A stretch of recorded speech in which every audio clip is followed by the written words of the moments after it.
नमस्कार, अपना उत्तराखंड में आप सभी का बहुत स्वागत है। आपके साथ मैं हूं नलिनी पांडे। खबरों की शुरुआत करेंगे हरिद्वार में कल यानी कि रविवार को होने वाली फॉरेस्ट गार्ड भर्ती परीक्षा से ठीक पहले 2 नकल कराने वाले आरोपियों को गिरफ्तार किया गया है। एसटीएफ ने परीक्षा से पहले मुकेश सैनी, रचित पुंडीर को हरिद्वार से अरेस्ट किया है। रचित पुंडीर परीक्षा सेंटर में ड्यूटी उनकी चल रही थी। दोनों आरोपियों ने 15 परीक्षार्थियों से नकल करवाने के पैसे लिए थे। 5 से 8 लाख रुपए में नकल कराने की डील हुई थी। आरोपी Mukesh Saini MS coaching centre का मालिक है।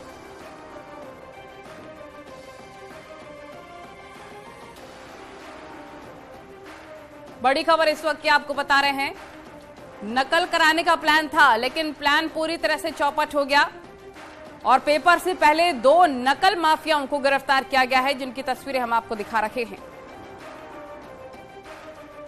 नारसन में मंगलौर थाना क्षेत्र में एक कोचिंग सेंटर है जिस पर दबिश दी गई और वहां से 2 लोगों को अरेस्ट किया गया है, जिनके नाम मुकेश सैनी और रचित पुंडीर हैं। ये पूर्व में भी नकल कराने के उसमें जा चुके हैं जेल।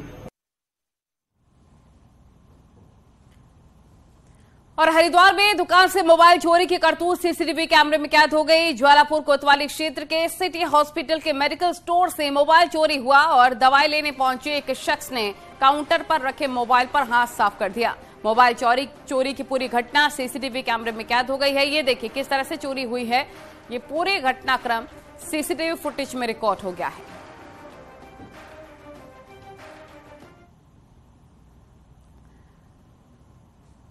और हल्द्वानी जेल में एक बार फिर से कैदियों में एचआईवी मिलने से हड़कंप मच गया है। हल्द्वानी जेल एक बार फिर से सुर्खियों में आ गया है। यहां पर बंद तकरीबन 44 कैदी एचआईवी पॉजिटिव निकले हैं, जिससे जेल प्रशासन में हड़कंप मचा हुआ है। हालांकि जेल प्रशासन पूरे मसले पर चुप्पी साधे हुए है, लेकिन सभी एचआईवी संक्रमित कैदियों की मॉनिटरिंग सुशीला तिवारी अस्पताल के डॉक्टर्स कर रहे हैं।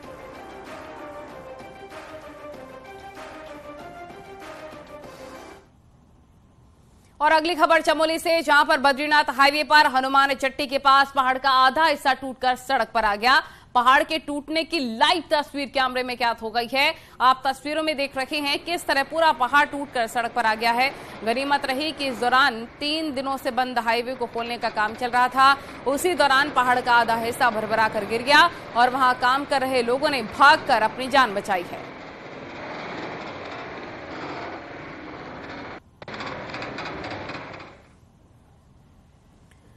और देहरादून के कालसी चक्राता हाईवे पर एक बेकाबू कार गहरी खाई में जा गिरी और हादसे में कार में सवार 3 यात्रियों की मौके पर ही मौत हो गई। यूपी नंबर की कार थी ये और गाजियाबाद और दिल्ली के सवार यात्री थे। वहीं सूचना के बाद मौके पर पहुंची एसडीआरएफ की टीम ने रेस्क्यू किया।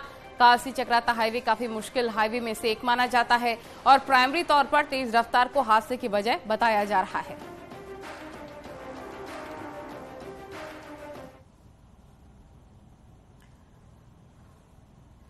और उत्तराखंड के ऊधम सिंह नगर जिले के गदरपुर में एक गैस एजेंसी के बाहर अजब ही नजारा देखने को मिला, जब 2 महिलाएं आपस में इस कदर लड़ने लग गईं कि तमाम लोगों को छुड़ाना पड़ गया। वीडियो में दिख रही दोनों महिलाएं कथित तौर पर गैस सिलेंडर ब्लैक करती हैं और इस बात पर आज उन दोनों का एजेंसी के अंदर ही झगड़ा हो गया।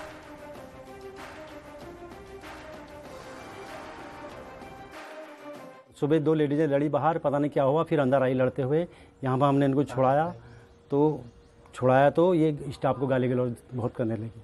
उसी के विरोध में हम बैठे हैं। ये हमको आए दिन काम नहीं करने देती है ये, बस इसको यहाँ पर ना आने दिया जाए। और विकासनगर के त्यूड़ी में हुए अग्निकांड पर सीएम धामी ने कार्रवाई के निर्देश दिए हैं और साथ ही डीएम को सीएम धामी ने निर्देश भी दिए। वहीं तहसीलदार त्यूड़ी और पटवारी को निलंबित कर दिया गया है। इसके साथ ही घटना की जांच अब सीडीओ देहरादून को सौंपी गई है। गुरुवार को विकासनगर की 4 मंजिला घर में आग लग गई थी, जिसमें 4 बच्चों की मौत हो गई थी।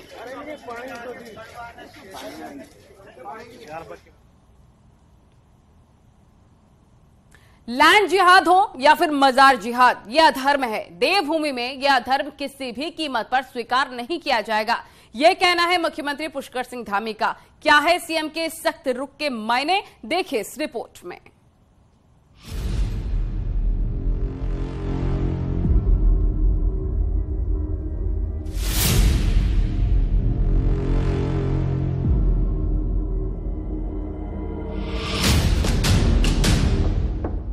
उत्तराखंड में डेमोग्राफी बदलाव को लेकर सरकारी मशीनरी की जो पड़ताल थी, उसमें पड़ोसी राज्यों से अवैध घुसपैठ को एक बड़ा फैक्टर माना गया।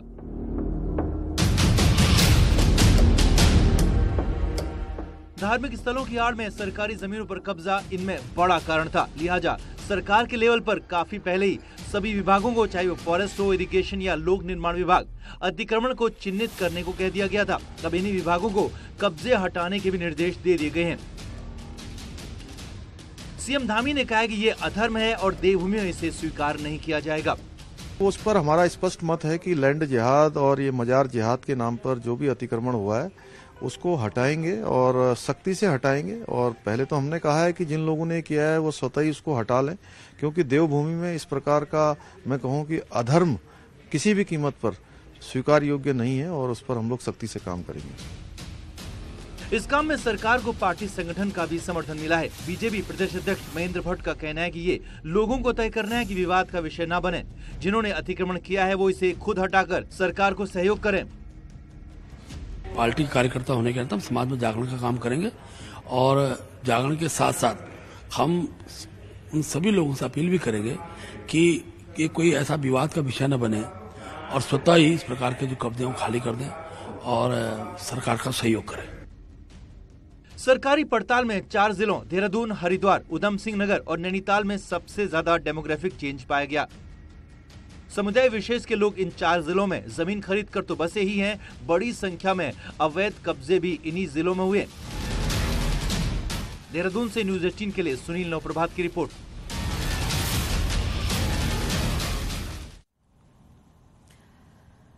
और वहीं सरकार के अवैध अतिक्रमण पर की जा रही कार्रवाई पर कांग्रेस प्रदेश अध्यक्ष करण माहरा ने कहा है कि अवैध अतिक्रमण पर कार्रवाई ठीक है, लेकिन किसी भी धर्म की पौराणिकता का भी ध्यान रखा जाना चाहिए, चाहे वो मजार हो या मंदिर। अतिक्रमण कोई भी करता है वो गलत है और जो पौराणिक मंदिर या मजारें बसी हैं उनको रेगुलराइज करना चाहिए, क्योंकि वो कई साल पहले बन चुकी हैं। लेकिन नए अतिक्रमणों पर रोक लगनी चाहिए और सरकार को अपनी भूमि की सुरक्षा करने का अधिकार है, उनको सुरक्षा भी करनी चाहिए। तो अवैध अतिक्रमण हटाने के सरकार के सख्त रुख के बाद अब अल्पसंख्यक कल्याण विभाग भी काफी सक्रिय हो गया है। वक्फ बोर्ड की जमीनों पर जहां जहां बाहरी राज्यों के अल्पसंख्यकों ने कब्जा किया है, वहां पर जीआईएस मैपिंग करवाने के साथ ही बुलडोजर चलाने की भी तैयारी की जा रही है।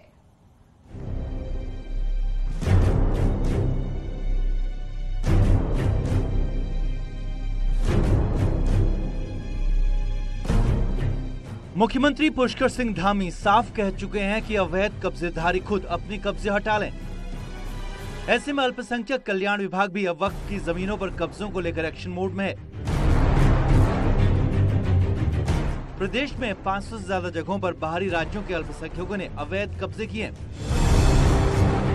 जहां वक्फ बोर्ड 2 बार नोटिस भी जारी कर चुका है, मगर उसके बावजूद इन इलाकों से कब्जेधारी हटने को तैयार नहीं।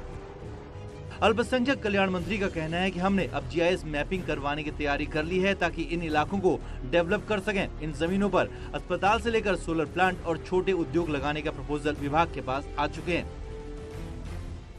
हम उनकी जीआई मैपिंग करा रहे हैं, हम उनका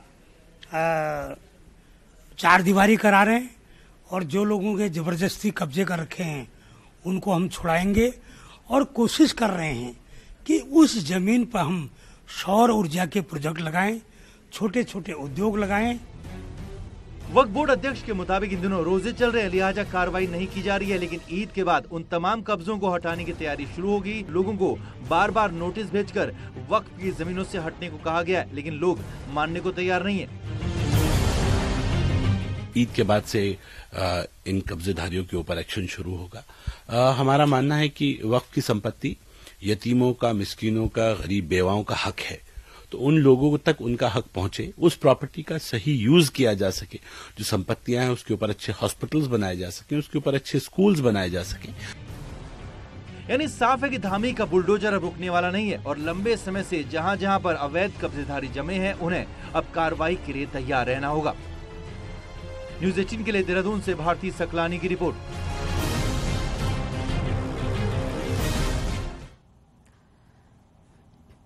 तो तो मुख्यमंत्री पुष्कर सिंह धामी ने जोशीमठ में पहली बार आयोजित औली मैराथन का शुभारंभ किया और इस दौरान मुख्यमंत्री ने कहा कि मैराथन दौड़ से ये संदेश दिया गया है कि जोशीमठ पूरी तरह से सुरक्षित है। वहीं मुख्यमंत्री ने ये भी कहा कि इस बार ही चारधाम यात्रा पिछले सारे रिकॉर्ड तोड़ेगी और देश विदेश के श्रद्धालुओं के स्वागत के लिए उत्तराखंड तैयार है।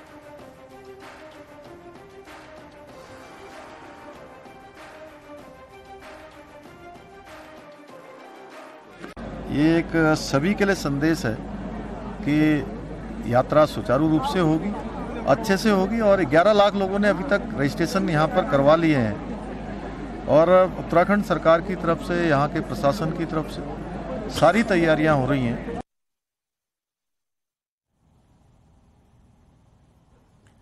तो ना कोई व्यवस्था ना कोई सिस्टम। वीकेंड पर नैनीताल में पर्यटकों का रैला लग गया, लेकिन कैरिंग कैपेसिटी से ज्यादा सैलानियों के प्रशासन की व्यवस्था पहले ही दिन धड़ाम हो गई।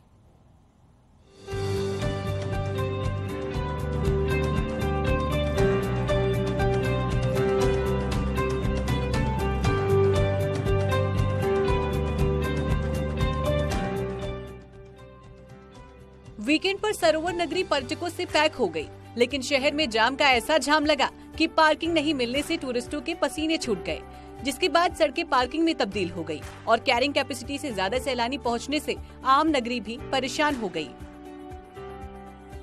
बहुत से हो रहा है, हम लोग यहाँ पर खड़े हुए हैं, 1 घंटा से ऊपर हो गया, ऊपर से कोई गाड़ी नहीं है पिकअप करने के लिए, अपना गाड़ी यहाँ छोड़ा हुआ है, कोई सिक्योरिटी नहीं है गाड़ी का, पुलिस वालों ने रोक रखा है यहाँ पर। दरअसल बिना तैयारी के प्रशासन छुट्टियां मनाता रहा तो पर्यटकों की भीड़ बरोक टोक नैनीताल पहुंच गई। कैची धाम में 40,000 से ज्यादा भक्त पहुंच गए। वहीं आधी अधूरी तैयारियों पर रूसी बाईपास और नारायण नगर में पर्यटकों को रोकना पड़ा। और सभी से अपील करते हैं, हम सभी जो भी यात्री पर्यटक यहाँ पर आ रहे हैं, सभी हमारे लिए बहुत महत्वपूर्ण है और हमारे सबसे अनुरोध है कि वो व्यवस्था में सहयोग करें और अपने वाहनों को रूसी बाईपास पर पार्क करें।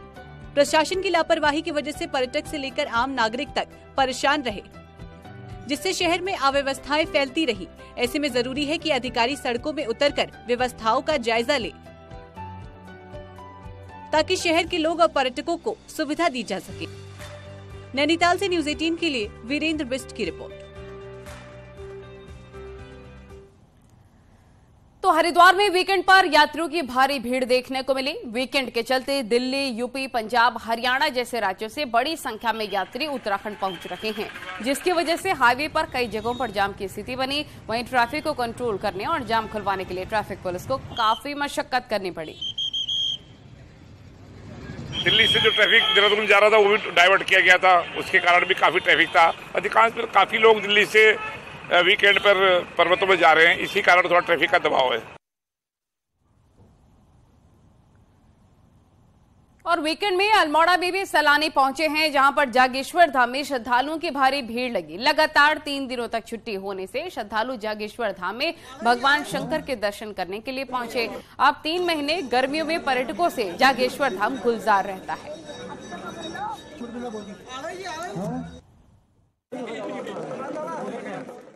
अभी 2-3 दिन बीच में लगातार छुट्टियां हैं, जिसके कारण अभी मंदिर में भीड़ बढ़ा है इस बीच। और जैसे कि देख रहे हैं आप, सवेरे 4 बजे से मंदिर में भीड़ है और दर्शनार्थी पूजा पाठ, हवन, महामृत्युंजय जाप आदि पूजाएं करवाते रह रहे हैं। बहुत अच्छा लगा यहाँ के दर्शन आकर के, यहाँ का जो माहौल देख करके बहुत ही सुंदर लगा। इतना अच्छा वातावरण, इतना भक्तिमय वातावरण, सारे भक्तों में प्रभु का आशीर्वाद सबको मिलता रहे, हम तो यही चाहते हैं। और बड़ी खबर आपको बता दें कि कल यानी कि रविवार को फॉरेस्ट गार्ड भर्ती परीक्षा होनी है और फॉरेस्ट गार्ड के 894 पदों पर ये एग्जाम्स होंगे, जिसके लिए प्रदेश भर में 624 एग्जाम सेंटर्स बनाए गए हैं। 2 लाख से ज्यादा कैंडिडेट्स एग्जाम देंगे। सुबह 11 बजे से दोपहर 1 बजे तक एग्जाम होगा। लेखपाल पटवारी परीक्षा पेपर लीक होने के बाद एग्जाम डेट बदली थी और उत्तराखंड लोक सेवा आयोग ने एग्जाम की तैयारी पूरी कर ली है।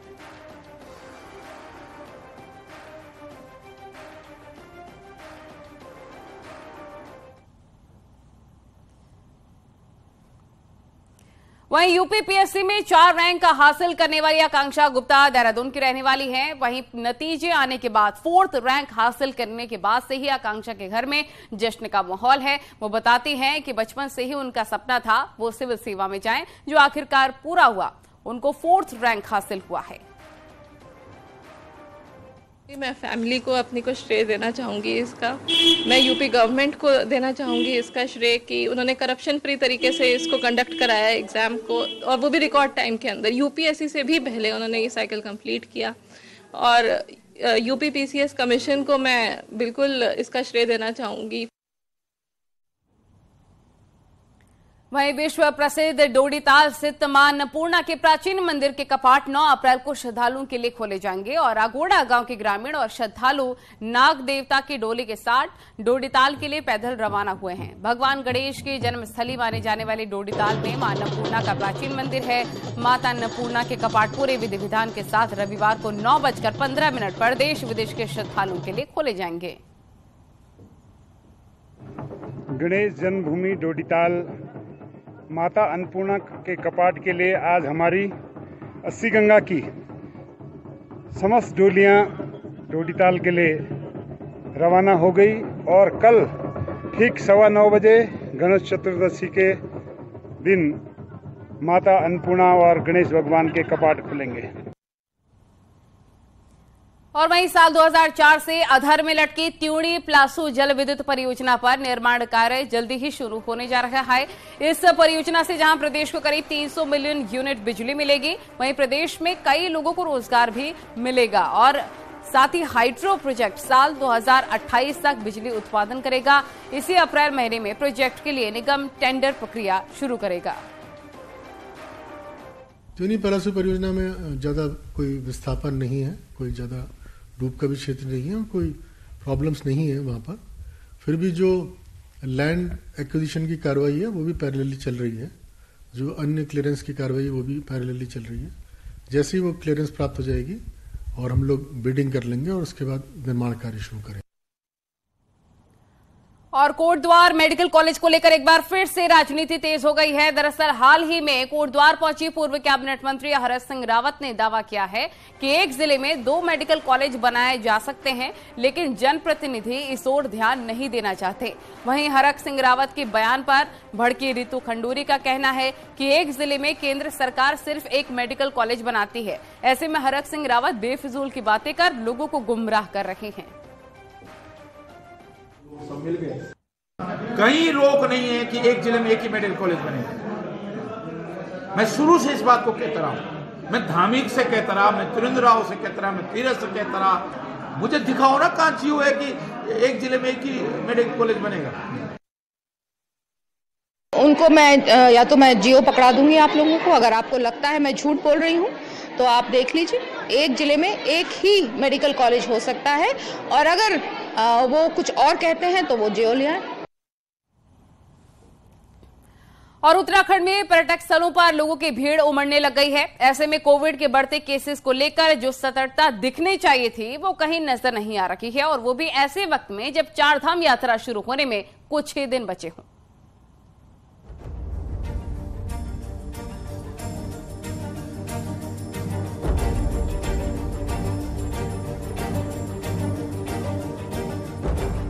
उत्तराखंड में कोरोना के केस लगातार बढ़ रहे हैं और कोविड के एक्टिव मरीज सबसे ज्यादा राजधानी देहरादून में ही हैं।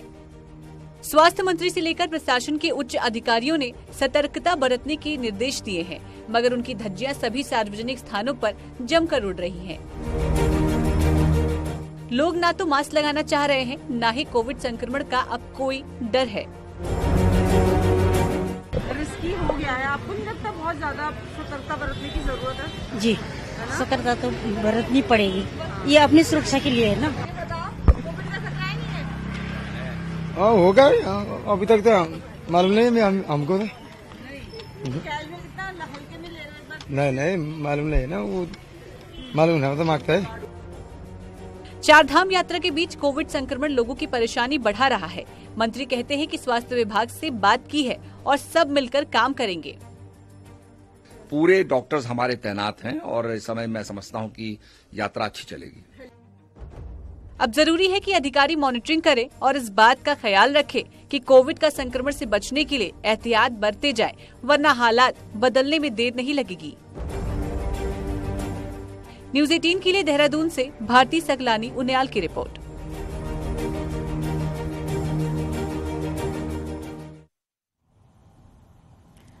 खबरों का सिलसिला लगातार जारी है। वक्त बहुत ही छोटे से ब्रेक का।